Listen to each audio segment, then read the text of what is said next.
All right. Start where March we began. 1998. I went out to my son's school the day of the Jonesboro massacre. It wasn't his school, it was the other school. I went to the other school, I offered my help. They said, thank you, we know who you are, we need you. We applied the lessons of the battlefield, mass critical incident debriefing in my own hometown. Now, the killers pulled the fire alarm and sucked the girls' PE class out of the gym and then gunned down 13 little girls and 2 teachers. An 11 and 13-year-old boy pulled the fire alarm, sucked them out into the kill zone, and mercilessly, savagely gunned down 13 little girls and 2 teachers. We were in the gym that night, planning for the next day. Right outside that gym door, the blood is still congealing. We're the all-time record juvenile mass murder in human history. Prior to Columbine, Jonesboro was the all-time record juvenile mass murder in human history.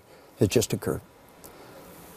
Late that night, one of the counselors came in from the hospital. She had to debrief. You can imagine what it was like in that hospital. Over a dozen families in sobbing masses. She said this one lady comes in and she's the only one alone. No friends, no family, no husband. Nobody had come to the hospital room, the emergency room of the hospital with her.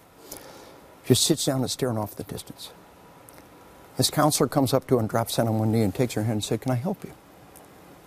She said, they called me. They called me. They told me. My little girl's dead. My little girl's dead. She's one of them that was killed today. She said, I just want to know, how do I get my baby back? What am I supposed to do to pick up the body? They explained to her, all the ones been killed today have been sent to the state hospital in Little Rock, 100 miles away for autopsy. When they were finished with their baby's body, they would call her, and she could tell them what funeral home to ship the body to. She said, funeral home? Funeral home? We can't afford a funeral. We can't even afford a funeral. That little girl was all that mama had in all the world. There was no friends, there was no family, there was no husband. There's nobody in all the world but a mama and her baby. And this morning she hugged her baby, alive and warm and vital. The most precious thing on the planet.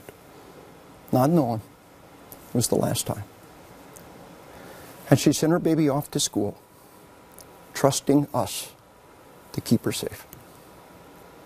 And even all that mama wants in all the world, to wrap her baby's cold body in a blanket and take her home to an empty house. And we failed that mama. In Jonesboro, and Pearl, and Paducah, and Springfield, and Littleton, and Edinburgh, and Santee, and San Diego, and Moses Lake, and Bethel, Alaska, and Red Lake, Minnesota, and Columbine High School, and Sandy Hook. We failed, but we will not fail again. As we love our children, as we love our way of life, we've got to lead them home to the dark and tragic place which we traveled. Thank you. Thank you for what you do. Thank you for all the research that you've done. Thank you for all of the police officers that you've trained, all the military that you've trained, and all the truth that you have told.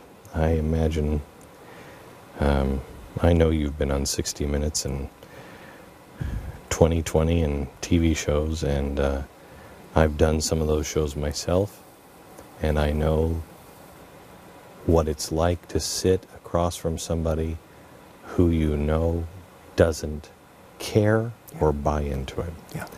And I want you to know that this audience cares, that this host is grateful, and I hope that we had a long conversation today, and I think that we can do an awful lot of good to connect people and find, as I wrote in our note to you, non-obvious allies. There. To wake people up. Yeah. Wake people up. And I want you to know that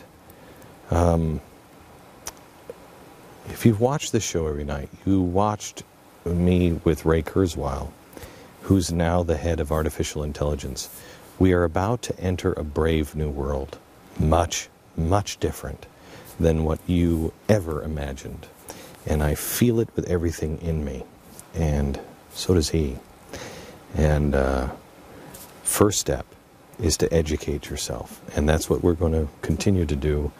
And then we're going to fill out those 5 steps, and hopefully by this spring we'll be a different people and leaders on this topic.